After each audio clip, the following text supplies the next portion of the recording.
the chairman of the full committee, Mr. Jordan. Thank you, Mr. Chairman. Ms. Atkinson, you wrote stories critical of the Obama administration. Is that accurate? Yes, but may I point out it wasn't put in a political light, and there were also stories that some would consider critical of the Bush administration. Well, let's say it this way. You wrote stories critical of the government. Yes. Yeah. And you factually reported. And then you did on Fast and Furious, you did on Benghazi and other issues. Yes. And even before, as you said, on the Bush administration. And then strange things started happening to you, right? Yes. Yeah, like your computer, you think your phone gets bugged, you believe, and things happen to your computer after you wrote stories critical of the government. Right. That's scary, right? Yeah, it's not a frightening comfortable everybody. feeling, right? Ms. Harridge, you wrote stories critical of the Biden administration. Is that true? That's fair. I mean, you wrote a number of things about the laptop issue, about Hunter Biden, all kinds of things. You wrote critical of the Biden family, the Biden business operation, the Biden brand, and all that stuff. Congressman, I reported out the facts of the story. You sure did. You sure did. You reported the facts. And then CBS fired you. Is that right? My position was terminated. Yeah. And you're an award-winning journalist. How long did you work at CBS? I worked at CBS News for 4.5 years. During that period, we won major awards. I was part of an Emmy-winning team. I was nominated for investigative Emmys. I think the most important projects were projects that drove legislation here on the Hill that positively impacted 1 million veterans. So award-winning journalist, won all kinds of awards, had worked there almost 5 years, had extensive experience at a different major network prior to that, where you were also an award-winning journalist, done all kinds of reporting critical of the government there as well, and then you get fired. But it's worse than that, isn't it? Because they didn't just fire you. What else did they do? On February 13th, when I was told on a Zoom call that my employment was terminated, I was locked out of my emails and I was locked out of the office. CBS News seized hundreds of pages of my reporting files, including confidential source information. And that's not normal, is it? No, that's not my experience in the other 2 networks that I've worked at or with my colleagues at CBS News. When the network of Walter Cronkite seizes your reporting files, including confidential source information, that is an attack on investigative journalism. Yes, it sure is. So I'm just trying to, it seems to me there's a pattern developing here. You're critical of the government, Ms. Atkinson situation, and shazam, they start doing all kinds of strange things to your phone line, to your computer. You're critical of the government at a major news organization, and you're an award-winning journalist. You've been there 5 years, you get fired. But it's not just you got fired. In fact, we can, maybe there's nothing to that. But what we do know is they seized your documents. That's scary as well. And you talk about a chilling effect on the First Amendment. I don't know how it could be more chilling.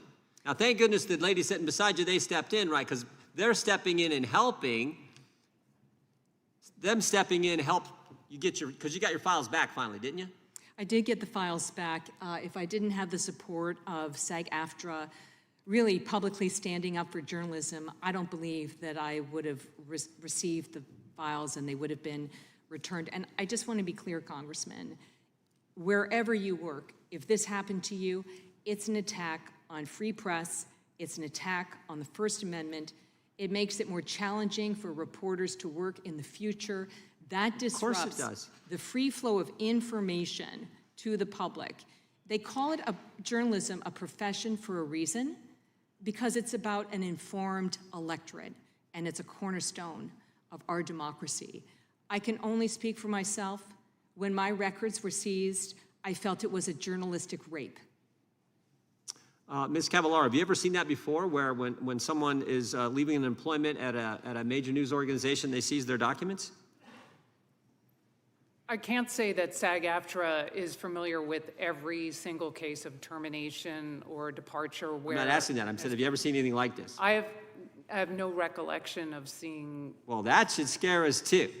First time it ever happened, and it happens to an award-winning journalist who's been in this profession for a number of years, known all across the profession. And that happens on the heels of what happened to Ms. Atkinson, because both journalists were critical of the government. That's exactly what that's what journalism is about, being critical of the government when the government's doing things wrong, and then to have a major news organization or the government itself do this.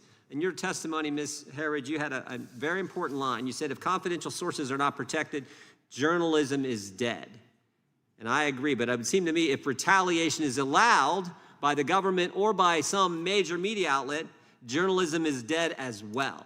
And that's what this hearing's about. And I, again, want to thank you all for coming and sharing your important testimony. I yield back. Just a quick question, it may be obvious, but if you could answer by pressing anything in the comment section, a yes or no will do. Does it cost more than $1,000 to have a hearing on Capitol Hill? Just a yes or no, if somebody could let me know. The reason I say that is Jim Jordan constantly appears to be wasting just dollars. This Catherine Herridge lady used to work at Fox, doing softball interviews with the likes of Trump, Bill Barr, etc., then got a job at CBS.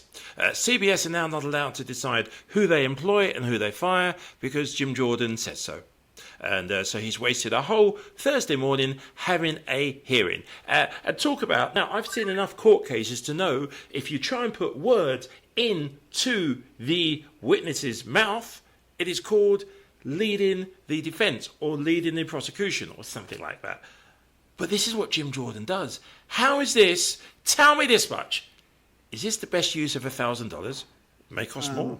It seems like it would, Ms. Lee. Yes, and so we need to, the word investigative, I hope that you want us as members of Congress to investigate so we get it right, so that this very hallowed amendment or Bill of Rights in the First Amendment is taken seriously. I take it very seriously, and I appreciate the work that all of you do in spite of the obstacles that you face.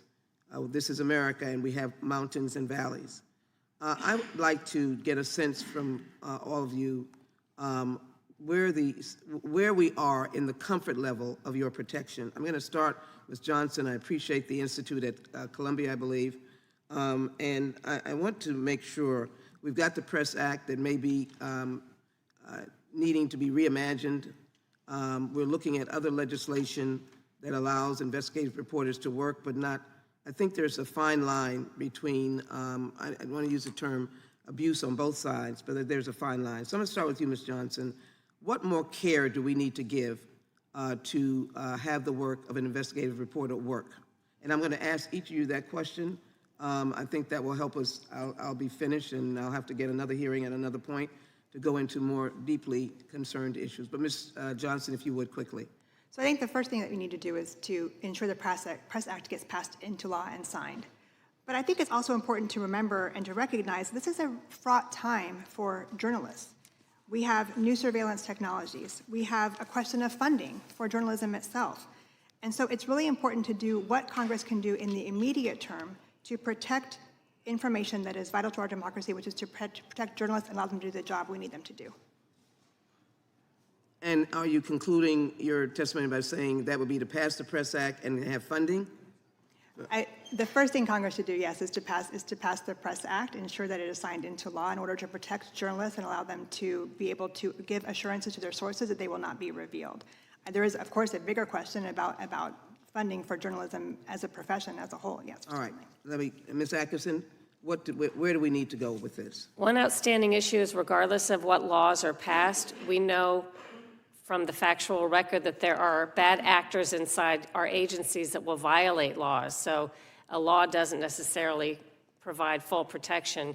And number two, when a citizen tries to get redress for something like that in civil courts, as I'm doing, I found the federal government has inordinate protections, their own shield laws, I'll call them. They have immunity. We have to get permission from them, the alleged guilty party, to get depositions and information. And I think this is something that needs to be fixed by Congress, the broad immunity granted to people who may be doing wrong inside government.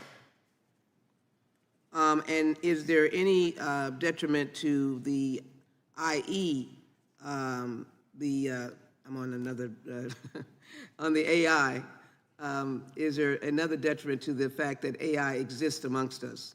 I'll bet there is, but I'm not an expert on that. All right. We're back-to-back hearings. And if you would, Ms. Cavallaro, sorry, didn't see it. Thank you, Ms. Cavallaro. What more do we need to do?